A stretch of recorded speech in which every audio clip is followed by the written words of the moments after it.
And we are back to another video. Quick turnaround again. Today's video is going to be about La Ligue 1. We had all the 21st match day in France played today. All the games were played, so that makes it easy on me to do a video of it. Like I say on the first video of the channel, I was going to do summaries of every league. It's going to be after each game was played. So I know we have Spanish league played some game today and the rest of them tomorrow, but we're going to focus on La Ligue 1 because all the game will play today. And then other than that, I want to make a video reaction to a story that's developing in France. Came across that story about 2 days ago. I want to talk about it in this video and I want to hear your thoughts and comment on that. So anyways, let's go on the Ligue 1 review and let's go.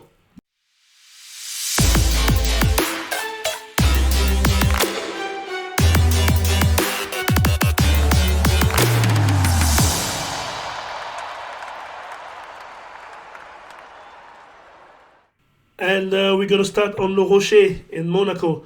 Monaco defeated Auxerre 3-2. Wissam Ben Yedder, as usual, scored. Brilliant Bolo also scored in that game. Next up, Montpellier lost 3-1 to PSG with Fabien Ruiz, Lionel Messi, and Zaire Emery scoring. Zaire Emery, what a nice comeback after the previous game where he was really at fault on the PSG dropping point. Zaire Emery came back and scored. That's really good for the youngster. Lens lost to OGC Nice. Gaëtan Laborde scored. Stade Rennais defeated Strasbourg 3-0. Of course, Amin Gouiri scored twice. Reims beat Lorient 4-2. That was an epic game. Treble by Balogun. This guy is on fire right now. Le LOSC 0-0 with Clermont-Ferrand. Toulouse defeated 3-4-1. And FC Nantes lost at home to Marseille 2-0. With Unani just came from Angers. The Moroccan scored today on his first game at the 90th minute. So what a great debut for him. And then Angers lost at home to Asia Ajaccio. So which lead the tables as follow. PSG still first, 51 points. Marseille second, 46. Lens third, 45. AS Monaco fourth, 41 points. Stade Rennais is fifth with 40. The LOSC drop point again. They are sixth with 35 points, tied with Lorient. And the next game in La Ligue 1 will be actually starting Saturday. PSG plays Toulouse at home. Troyes plays Olympique Lyonnais. Stade Rennais play Le LOSC. Clermont-Ferrand play Monaco. Strasbourg play Montpellier. Ajaccio play Nantes. Lorient play Angers. Auxerre play Reims. Stade Brestois play Lens. And Marseille and OGC Nice. That would be a good game. That would be the main event of the... That would be on Sunday. So we got a game starting Saturday and finishing on Sunday. And that's it for La Ligue 1. We had midweek actions in La Ligue 1. All 10 games, 20 teams competed. And I gave you all the quick summary of it. And yeah, but like I say, before I go, I have this video reaction I want to do about the story about Roslav Milanovsky with Alexander Golovin. So there's the situation actually happened about 4 days ago, where there was a game between Olympique Marseille and AS Monaco, a league game basically. And after the game, for those who don't know, Milanovsky is from Ukraine and Golovin is Russian. So after the game, Golovin, who's Russian, walked across the field to go shake hands with his colleague Milanovsky. Milanovsky shook his hand, and there was no issue, no beef, anything. They shook hands, and I actually thought when I was watching the game, oh, that's the beginning of something. That could be something great. That's a great sign of what's to come as far as the people of Russia and the people of Ukraine. But then there was a lot of backlash. Milanovsky got a lot of threats in the social media, a lot of backlash from home in Ukraine, which I kind of understand where the people in Ukraine can feel some type of way about him, shaking hands with a fellow Russian player. But after the fight, Malinovsky, the Ukrainian player, posted on social media apologizing to the Ukrainian people. He said, and I quote, "I want to apologize to the Ukrainian for responding to the gesture of the Monaco player. I understand that it would be better if I, don't shake his hand. But it so happened that he came up to me and greeted me after the game, and all players shake hands after the game, and that's the only reason why I did it." And then he added, saying that if it was up to him, if football was an individual sport, he would never have played against a Russian player. And then he continues saying because his support for his country dictate him not to play against Russian player. And then if it was up to him, he want all Russian sportsmen or women to be banned for all international competition. And that's kind of where I draw the line in the sand. Like, unless Malinovsky has information that we don't have, as in Golovin, the Russian player, is actively, participating in some shape or form, sending money to the Russian troops or something. Unless he has that information that we don't have, you can't just, as a professional athlete, basically calling for your colleague for their way of life to be taken away from them, like as if he knows that Golovin is part of the reason why Russia and Ukraine are at war. I think it was completely out of bounds for him to suggest that basically Golovin should be banned from playing football. I mean, Golovin has been in France for years now. We never had any issue with him. He never done anything wrong. He's a good citizen as far as we know.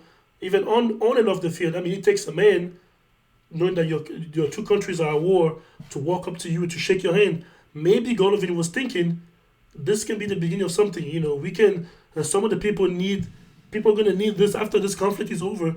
We're gonna need to rebuild the relationship between the people of Russia and the people of Ukraine. And sometimes it can. I'm just speculating.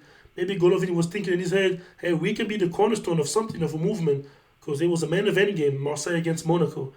And then Malinovsky shaking his hand was just, I thought when I was watching it, yeah, those are two big men, understanding what's going on. This is a symbolic gesture. It's more than a symbolic gesture.